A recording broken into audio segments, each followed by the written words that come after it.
Meet Jackie, a young marketing intern trying to climb the corporate ladder. After watching one of those insufferable company introduction videos, the young marketing intern is immediately tasked with murdering a Boko goblin. Imagine it's your first day at work and your project manager tasks you with ending another life. You see, normal people would be like, nah, I'm good. Our heroine Jackie though, she's special for real. Wasting no time, I floated like a butterfly and stung like a bee, ending the Hemo Goblin. You would think that would be enough, right? Well, after her victory, she is then guilt-tripped by her project manager into going into the company's basement to defeat even more monstrous beings. And this, my friends, is where the roguelike magic begins. From mops to yoga balls, chairs and spears, you can use damn near everything to lay waste to your adversaries. What sets this game apart is its ability to blend a well-crafted, horrifically accurate story with fun, fair roguelike gameplay that keeps you wanting more. I can't tell you how many times my corporate PTSD was triggered while playing, and I guarantee that if you ever had a job in any field, you'd feel the same. From lingo to the soul-sucking fakeness of everyone around you, this game is not for the weak. The first dungeon is filled with goblins who care more for their company than their own health. Sound familiar? With the main boss being a caffeine addict who's also obsessed with productivity. There's around 99 different skills and a shit ton of different items, making each run feel different. Skills can be thought of as perks, ranging from becoming the Hulk to electrocuting foes after taking damage, all the way up to shitting nuclear bombs. This young marketing intern can do it all. While we're on the topic of skills, the devs somehow managed to add that sweet corporate flavor to most of them. Beta tester speaks for itself, a damn cash injection, recruiter, to name a few. Side note, her idle animation is her playing on her phone. I think I speak for 100% of humanity when I say that this is everyone's default idle animation for corporate jobs. This game is hard, and if it wasn't hard enough, you can choose to curse yourself. To do so, you need to speak with Vampire Ty Lopez, who chills in his garage full of books and a Lambo. You're essentially making a deal with the devil. If you win though, you're rewarded like a god. The curse places some sort of debuff on you for the next few combats. The rewards range from health to perks that could be good or a liability. Alright, enough of this. I'll give you what you all truly came to see. A dungeon filled with strange creatures who are obsessed with crypto. But first, a quick uniform change taken from the body of my deceased foe. And a jam session.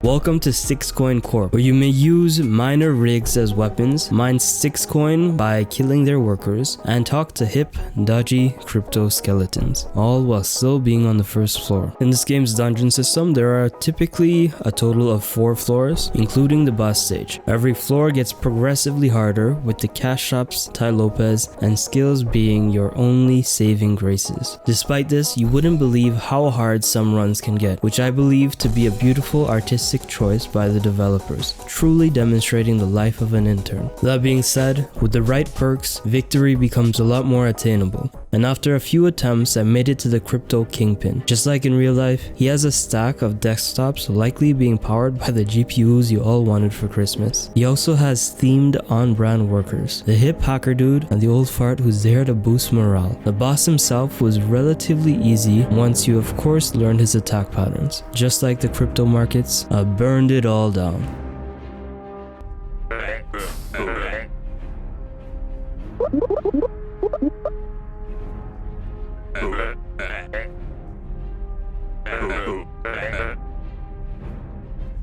Last on Jackie's corporate ladder bucket list was a risque/sexy dungeon called WinkyDink. But before we head there, let me introduce you to my favorite coworker, Swomp, the nonchalant homie who treats his job like a side quest. Within the first 3 sentences of talking to this guy, he revealed himself to be a pyromaniac. I swear it's always some weird guy at the office that's into some weird shit. Now, I didn't just tell you about Swomp because he's a pyromaniac, although that would be reason enough. No, since I am Jackie the intern, I can select Swomp Senpai as a mentor, granting me unique benefits in the dungeon. I'll give you 3 seconds to guess what his unique ability would be. 3, 2, 1. Fucking stealing, or in other words, swamp lifting. Anyways, at this point of Jackie's corporate climb, she begins doubting the ethical side of the company, discussing silly matters like labor violations and human rights. In response, her project manager asks her if she believes everything she sees online. The conversation soon bends in his favor, and the young marketing intern is tasked with clearing an entire dungeon. A dungeon based on a dating app, but you can only communicate through emojis. With that description, you can clearly see how crazy the interior design goes. From doors with provocative winky faces, wieldable waifu pillows, all the way to Tinder, but your date is psychotic. The flavor in this dungeon truly is unmatched. Like, look at this poster. Don't let the sexy dungeon theme fool you though. The enemies are no slouch, especially Wandissimo. Even the floors spit flames every once in a while. The only solace you can find in this place as a young budding marketing intern is in the shop.